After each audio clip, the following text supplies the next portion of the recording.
today. Good luck. Thank you, Terry. Hi. Oh, I really wanted a mic stand for this. I'm going to try doing this with handheld. And I've got props today. Hey. Don't mind me. I'm just setting up here. Haven't started the show yet. Okay. I woke up this morning and my first thought was, I'm so happy not to be a man. Oh. No, it's the problem is all your dangly bits. Listen, guys, they're not nice. If you've taken a close look at testicles, they look like flesh-colored grenades or a couple of hemorrhoids hanging off a hippopotamus's anus. Or an elongated goat's brain is just hung on a rusty nail. I mean, there's really nothing nice you can say about testicles. You know, our girly bits look like Georgia O'Keeffe paintings, okay? And we have decorative options. We do. We got the classic landing strip. You can do a lightning bolt or the Dorito chip. I mean, what can guys really do down there? You can just shave it all off and leave 2 downward-facing eyes, so the whole thing looks like a sad elephant.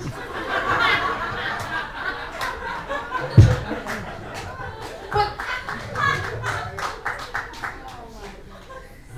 the problem really with testes, though, they do control a man's brain. And I spent a lot of time hanging out with a group of heterosexual male friends, and they've revealed some things to me. Ladies, you might not have thought about this, but each and every one of you here tonight has been masturbated to at least 100 times by men that you do not know.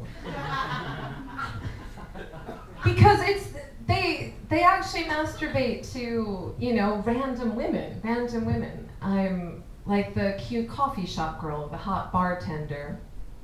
Or the sexy ama ladies, the trash collectors with the long fingernails and the broomsticks. There's something pretty sexy about those broomsticks. And I asked the guys to make a list of 5 women, any women in the world that they could have sex with. They got the card to do so. Doesn't matter what's happening. And I'm expecting a list like Angelina Jolie or Scarlett Johansson, whatever her name is, or George Clooney. Instead, my friend tells me any of the girls at Alice Pizza. So do that. They're going for this plausible mid-range. Now, it's coming up next week, and I have to tell you folks, I love Halloween. Does anybody else here love Halloween? Please. Yeah. No, it's the best holiday. It's the best holiday. But what I hate is all these girls who take it as a night to get all slutted up. I do not appreciate this. You know, the sexy maid or the sexy nurse, the slutty pumpkin.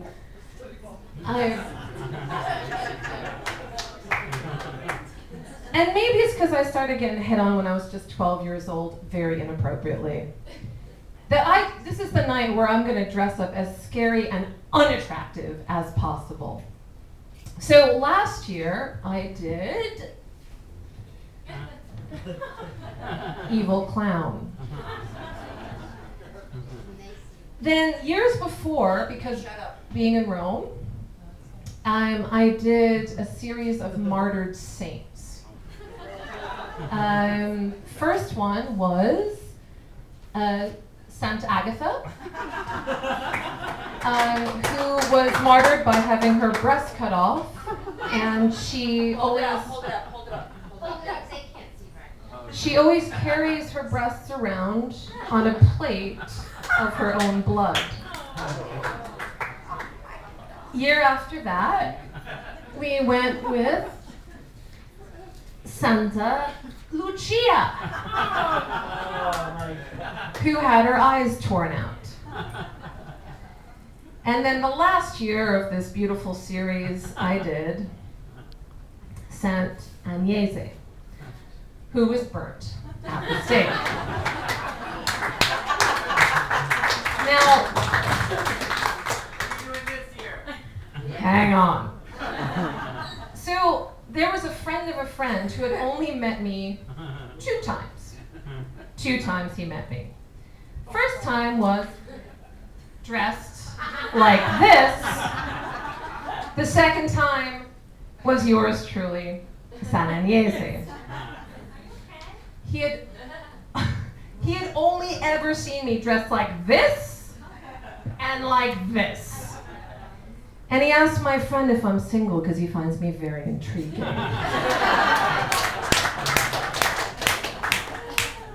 And unbelievably enough, I was hit on more the night I was dressed, burnt at the stake, than any other night in my life. This must be my plausible medium range. This year I'm going as a leper. I've only done it, I did it once before in Los Angeles, and the only guy who hit on me was a medic.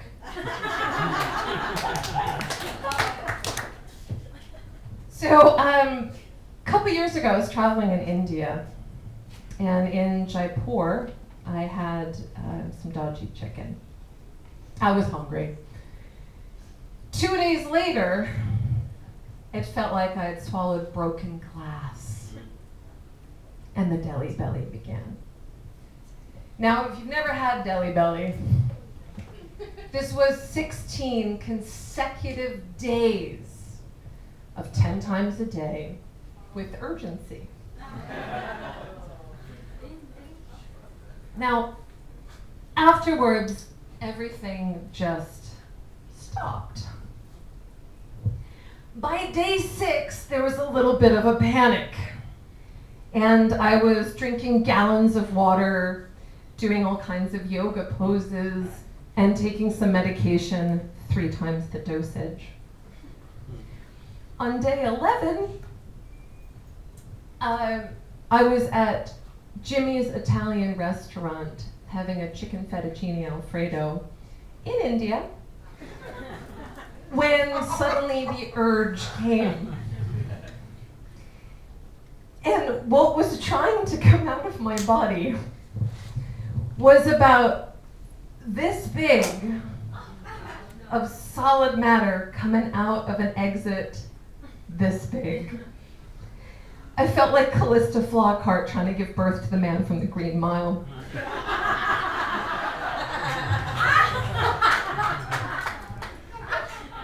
And there are tears streaming down my face.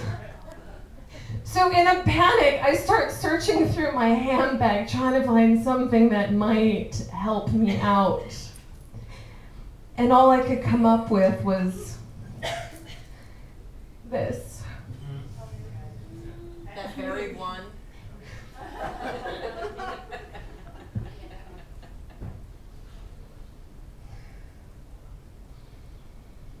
Now, this is how Elvis died.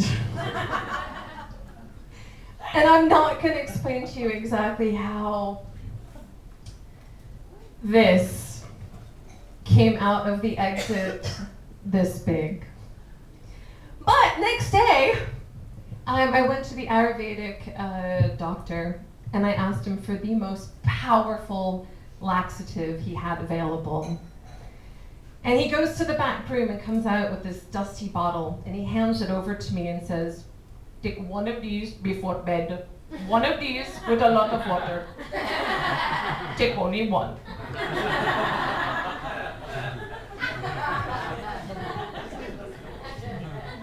Fuck it, I took 3. Next morning, there's a beautiful sunrise over the Himalayas, and went from my hotel room, and there's hawks sweeping into the valley below. And I realize I've woken up wet. Oh no. So I run to the loo, and 4 hours later, I'm just skipping down the street on my way to see the Dalai Lama, feeling very much enlightened by about 20 pounds.